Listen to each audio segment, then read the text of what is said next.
pala ako. Ang pinakamagandang trabaho para sa buong mundo ay yung trabaho na ayaw mo baguhin ang buhay ng iba tao.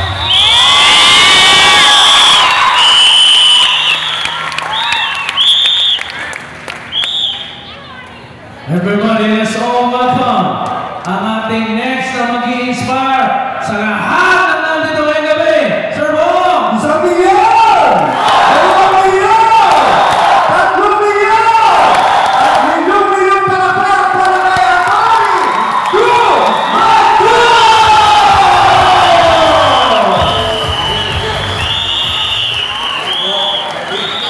Good morning! Masama kayo yan. May mga professionals mo ba dito taas ang kamay? Okay. Mga guests, pwede mo ba tumaas ang kamay ng guests? Okay. Sino dito yung guests? Sino yung new distributors? Taas ang kamay! Sino dito yung kahit na anong sabihin ko, hindi talaga magtataas ang kamay? Okay, good morning sa inyo lahat. So ako po si Atty. Drew Magno. Kwentuhan lang. So, Magno po apelido ko. Kasi po, nananaray kayo sa dito po ang Magno. Nagniwala po ba kayo? Pamilya ko nagturo haba ka ng buhay, supa ako na araw ng naninuno. Ngayon, turing ito, okay, ay tuturo ko sa inyo, paano ba mag-desisyon Ay, nakaupo dyan. sa ganitong klaseng negosyo? Dito, pila. Ang first name ko po ay Andrew. Diyan na lang sila. Sa mga kalalakihan, Hindi, may nakaano na kasi dyan. Sa mga kababaihan, you can call me anytime. Okay.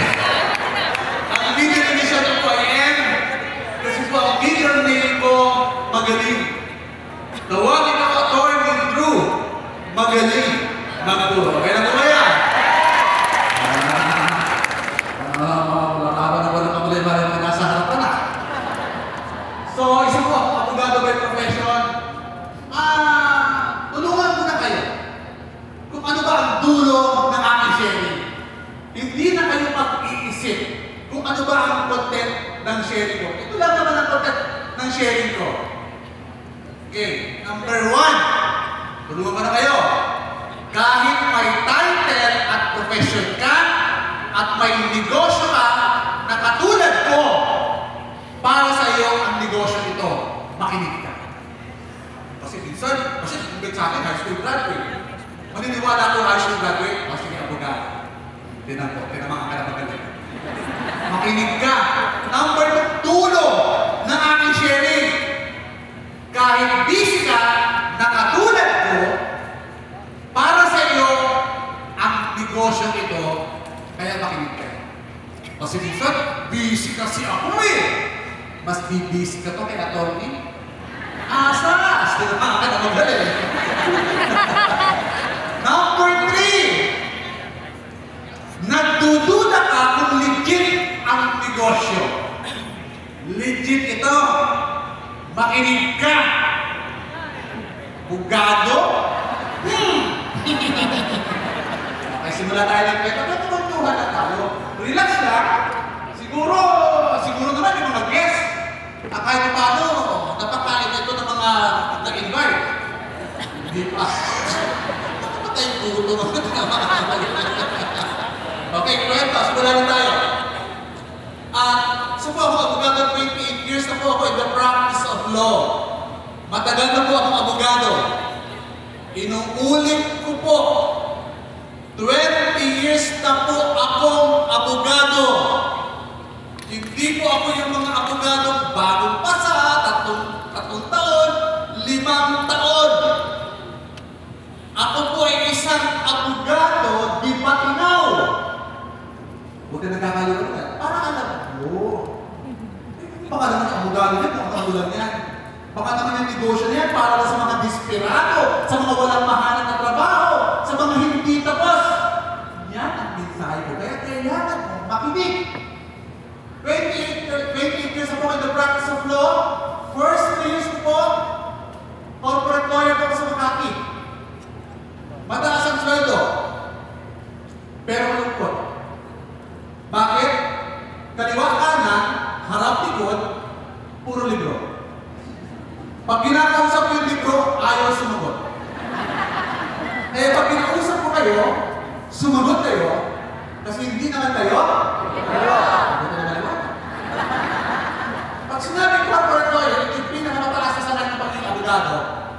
Kasi bakit? Kumpanya ang nagpapasweldo. Name your price based on qualification. At alam ko po, dalawa lang ang qualification ng corporate lawyer. Number 1, dapat matalino ka. Hindi pwede kumpanya ang nagpapasweldo tapos hindi ka matalino. So alam niyo na. Dapat matalino ka. And number 2, dapat guwapo ka. Mahirap na qualifications ang matalino. Pero yung guwapo, inborn. Saan guwapo? Sa personal o sa picture? Picture? Picture?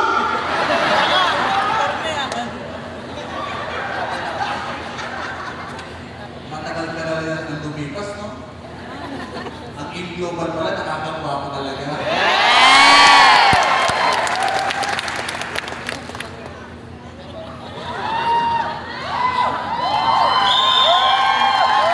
After 3 years na corporate lawyer, 3 years naman ako sa isang malaking real estate company na pagmamayari ng dating senador. Hindi ko pinagmamalaki, pero hindi ko rin naman itinahihirap. Same qualifications. Matalino at dapat alam mo, kailangan sumakot. Kasi po, 5 minuto na hindi bumubo kayong bibig, bumabaho po. Sabihin mo sa kanya. Diba? Huwag ka na yung kanamoy na. Sumakot ka na. Okay, 9 years sa corporate lawyer. After 3 years plus 9 years, 12 years sa corporate lawyer. Nag-retire po ako. At nagdali po ako ng sarili ko. Kasi tinanong ko sa sarili ko, ano gusto ko sa buhay? Pag-moment ka eh. Ano bang gusto ko sa buhay? Ano gusto ko sa buhay? Ay yumaman. O, diba?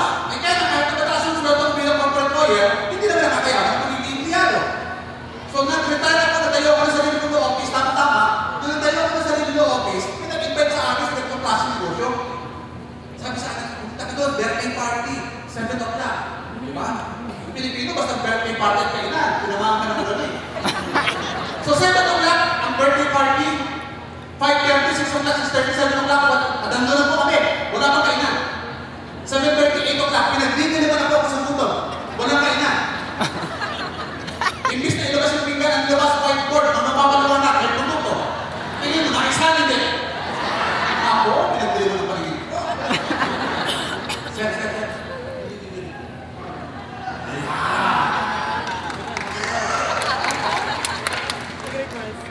Nung nalaman ko na may presentation, ako ay talagang gusto ko na uwi.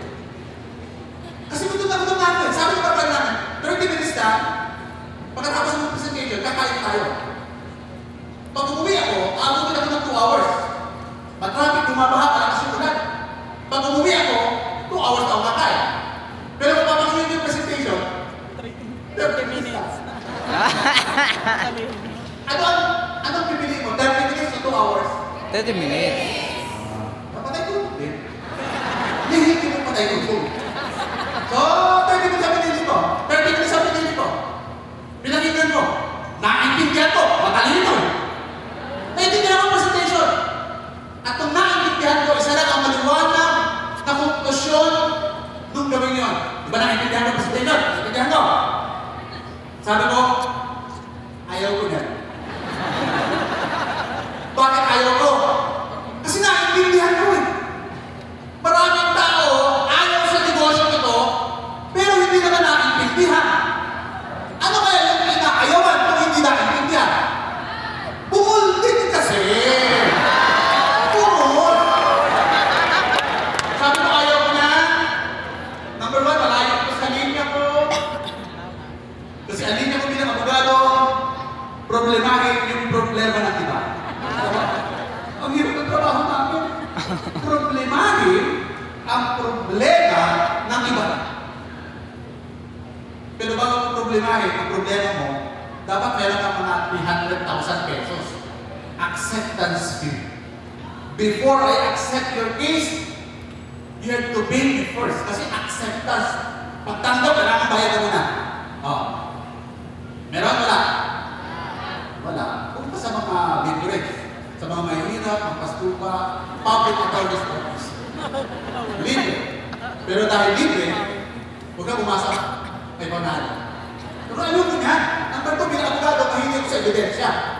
Di ba? Good! Yes!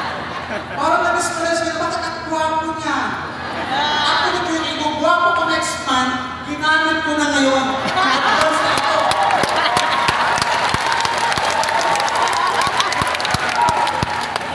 Bugado na yan sa ebidensya, dati naman ayaw ko ng negosyo. Kaya na siyempre ayaw ko ng negosyo, kasama ko yung asawa ko. Hindi ko kita ilang minutes din. Nasa ito pa na ako, 10 minutes.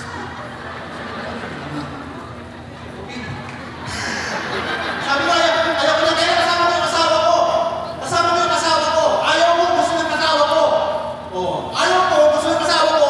Sino na susunod sa bahay? Lalaki o babae? Lalaki! Babae! Lalaki! Ayaw ko, gusto ng asawa ko. Di sinunod ko yung asawa ko. Tama? Kasi wala kami sa bahay doon. Nasa bahay kami ng barkada namin, tama? Yung asawa ko po ay isang judge. Susundin hindi. Ay warrant ng pasok, hindi nasulat.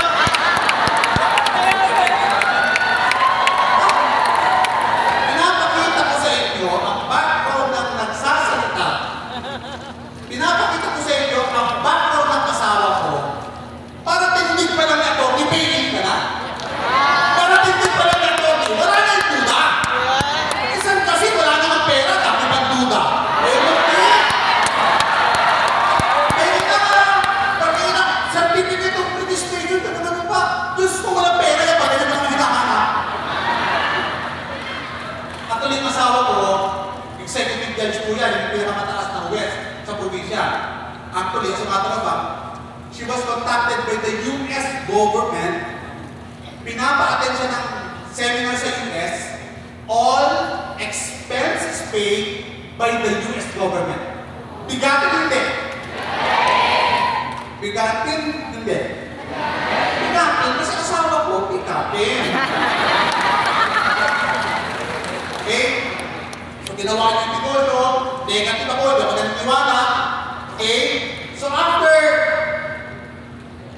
noong January 2019, I joined AIM Global. 2019 pa na siya.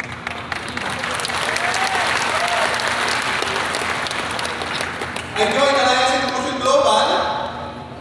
After 2 weeks, ako po ay naging Gold Executive Awardee. Ay, grabe! With doing the business part-time. Then one is mother, ako may announcement, sabi ng announcement, next February, kick-off training yun, January. Next February, meron tayong kick-off training kung saan na-award ka. Meron tayong Silver Executive and Gold Executive na awardan. That's January na. Sabi ko, ano ba requirements ng Silver Executive and Gold Executive? So I comply. After 2 weeks, naging Gold Executive po ako. One of the fastest Gold Executive awardees sa buong kumpanya. After 2 months of doing the business, I earned my first million. Okay? Nung inaward ako ng Gold Executive Award, sabi sa akin, ano ba yung requirements? Para maging millionaires ka. So, kailangan ng futang siya. Tumawag si Upline. Tony, pwede ba magiging millionaires club member ka ba ng by July? Sabi ko, Lalo, okay na ako. Tapos na ako, 850 na ako. Okay? Kasi alam ko ang requirements. Ang resulta ay hindi na-achieve by accident. Ang resulta, sinasadya. Alam mo kung bakit ako nag-active sila ng klaseng negosyo? Kasi nakita ko kung kumikita yung kita ko. Tricycle driver, janitor. Sabi ko, kaya ko yan. Hindi pwede sila lang kumikita na ako abogado. Napapakahirap ako. Bakit ako bayan kung kayo mabayan? Ako bahala ka sa buhay niyo. Basta ako, hindi ako mabayan at pakayin ko yan. Yes! So, ang tayo ko talaga, first lesson ko talaga, talagang tiwala ako sa sarili ko. Tiwala talaga ako sa sarili ko. Okay, noong 2017 ako po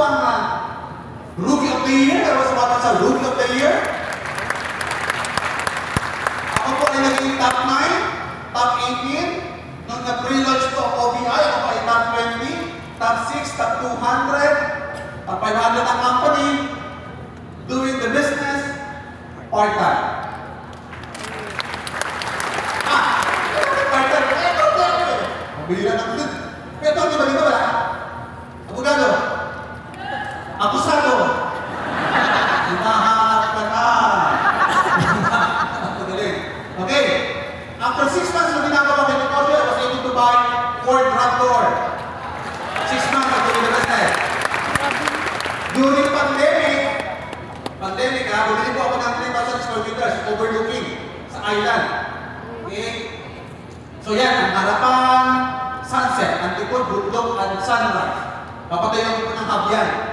Resort. Okay? Papatayin ko ng hub. Kalahati, Malabali, Indonesia, kalahati para sa Santo Nicolas.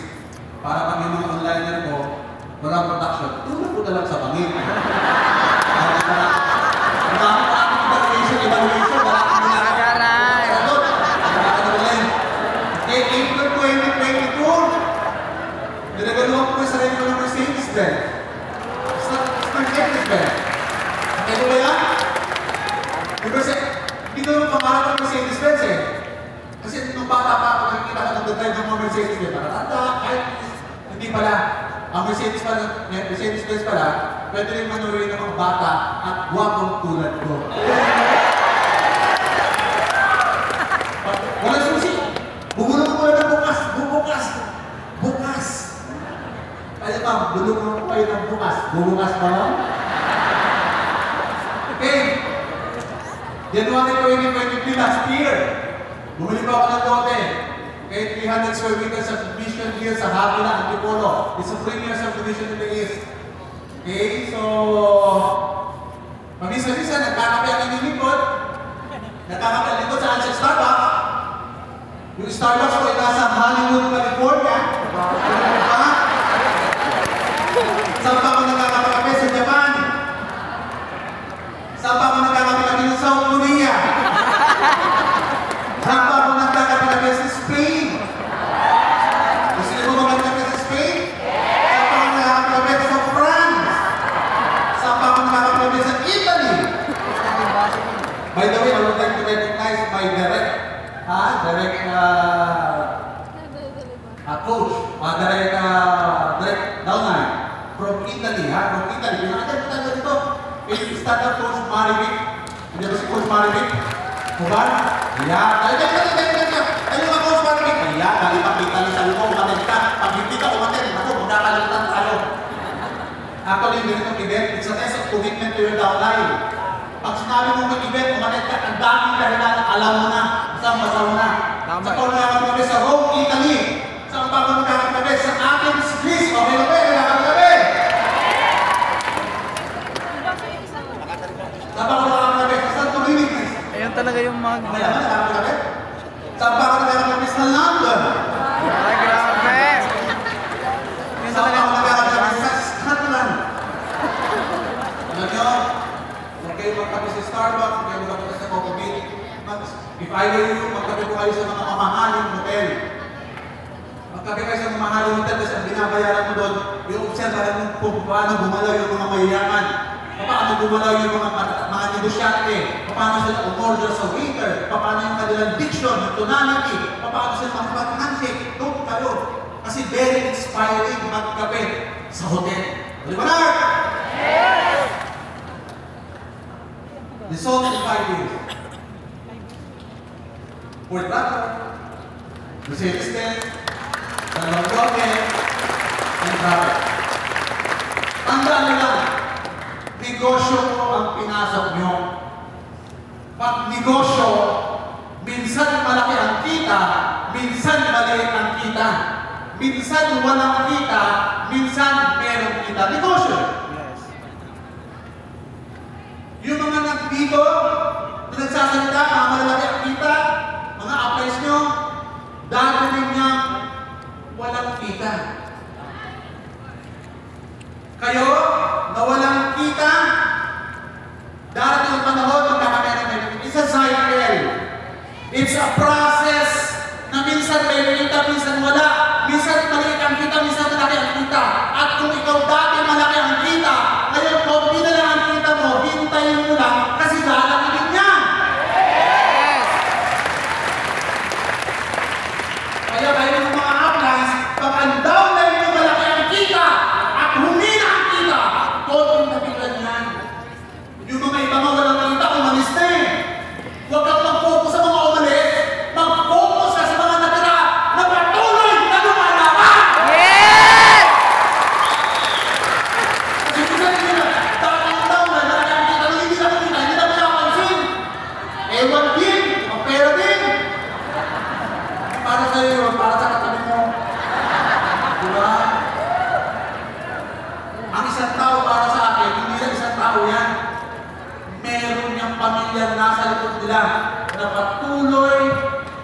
nangangarap at lumalaban.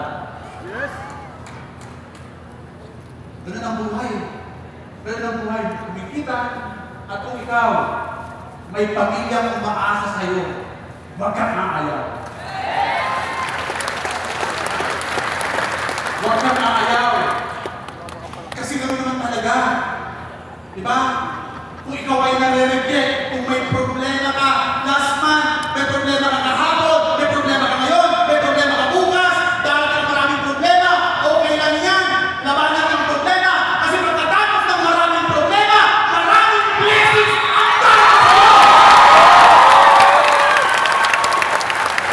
Ano yun? Kung marami kang problema, okay lang yan. Ano yun? Kung nire-reject ka, okay lang yan, hindi basta yan. Ano ngayon? Kung hindi naniniwala pa rin ang asawa mo sa ginagawa ng negosyo, okay din yan. Ano ngayon kung ang mga kamag-anak hindi naniniwala sa pinaglalaban ng negosyo, okay lang yan. Okay lang yan. Galingan mo lang. Kasi pag natagumpay ka, tinamaan ang ulo niya, ganun ang nangihingi. Ako talaga, pagkapamilya, negative sa networking, umuwi ka ng pera, patuloy mo. Bakit ka bibigyan ng pera? Bakit ka bibigyan ng pera na ang pinanggalingan ng network marketing ay hindi ka naniniwala? Dapat pinugutong. Eto, para sa mga guest. Eto, what if after 5 years, magtatagumpay ka? What if after 5 years, magtatagumpay ka? Papaano mo ngayon haharapin ang mga challenges na nangangaranasan mo ngayon? Okay lang pala, kasi bakit 5 years, magtatagumpay pala ako? Kung guest ka namin, eto yung naghihintay sa'yo, tanong!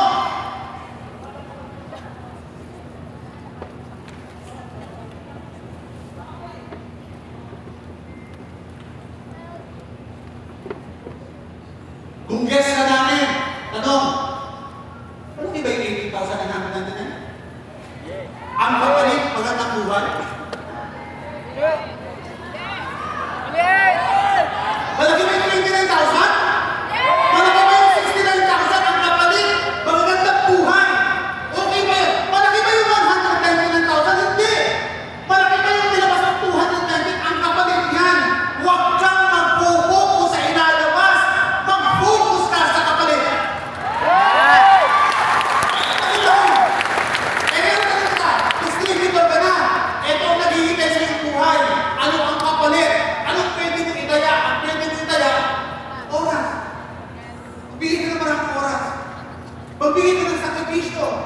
Yung natutulog ko lang po, hanggang ngayon natutulog pa rin ako alas 4. Humahaba pa rin ako. Kayo kaya niyo ba yun? Kaya niyo ba yung ginagawa ko? Baka hindi. Tandaan mo, natural lang ang mga paghihirap. Natural lang yan. Kasi bakit darating din ang bukang liwayway mo at pagdating ng bukang liwayway mo, sigurado ako, marami ka na matatanong na blessings dahil sa negosyo ng Alliance in Motion Global. Lesson? Yan ang lesson ko sa sharing. Pero gusto kong idagdag, pang-apat, dapat may love. Puro ang development natin ay mindset. Puro ang development natin ay skill set. Bakit hindi natin develop ang heart set? Gawin natin ang pagmamahal. Mahalin mo ang sarili mo. Before I end, let me tell you the story of health, wealth, love. Si health, si wealth, at si love ay kumatok sa bahay. Pinagusan ng babae. Ma'am, ako po si health, siya po si health, siya po si love. Mamimili po kayo sa aming tatlo kung ang sino po yung papapasukin mo. Isa lang po, si health, si wealth, o si love. Nag-usap-usap yung pamilya. Sabi ng babae, ang papasukin natin ay si health para malusog tayong lahat. Sumagot yung lalaki, pag si health, si wealth, ang papasukin natin para yumaman tayo kung hindi na ako mag-abroad. So yung nanay at tatay, yung lalaki at babae na si Hel, hindi sila magkasundo. Kaya lang, sumingit yung maliit na batang anak nila. Tay, wag si Hel, wag si Wel.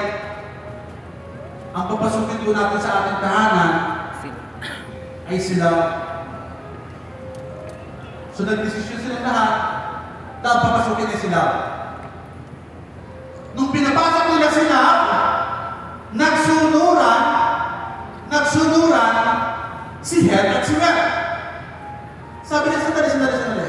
Kala mo ba, isa lang ang papasok? Bakit kayo lahat ay pumasok? Alam mo sabi ni Hel? Alam niyo po, ma'am? Kung ako lang po ang pinili niyo na papasok sa inyong tahanan, ako lang po ang papasok. Kung si Wel lang po ang pinili niyo, si Wel lang po ang papasok.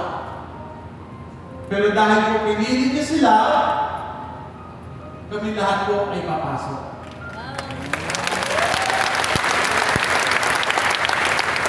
Sa barangay namin, hindi po kayo in-invite because of health. Hindi po kayo in-invite because of wealth. In-invite po kayo because of love.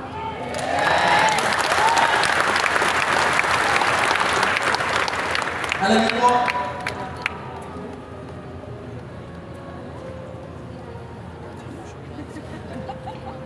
mag-isa lang po ako, anak. Lahat po ng love, lahat po ng care, so alam po. Pero alam niyo po, na-realize ko po sa buhay, tatapos na po ako sa mga gusto ko sa buhay. Ito na po yung pagkakataon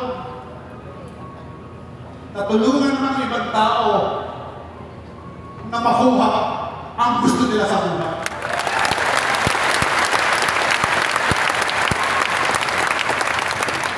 Pero bago ka magbigay ng love, dapat mahal mo muna yung sarili mo. You cannot share love what you do not have. Saka mo magbigay ng pag-ibig. Ibigin mo muna ang sarili mo. At pagkatapos yan, pwede mo nang ibigin ang pamilya.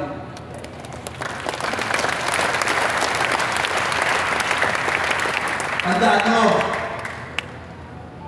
ginagawa nyo ang negosyo para sa sarili nyo, ginagawa nyo ang negosyo para sa pamilya nyo. Sa pagninegosyo, dapat selfish ka muna bago maging selfless. Hindi ka matatagumpay pag hindi mo mahal ang sarili mo. At sa pagyaman, kung mahal mo ang sarili mo, dapat naniniwala ka na yayaman ka. Kasi ang pagyaman ay nagsisimula sa paniniwala na yayaman ka. Tanong, naniniwala ka ba na yayaman ka? Inuulit ko, naniniwala ka ba na yayaman ka? Okay, well, bibigyan kita ng 10 segundo.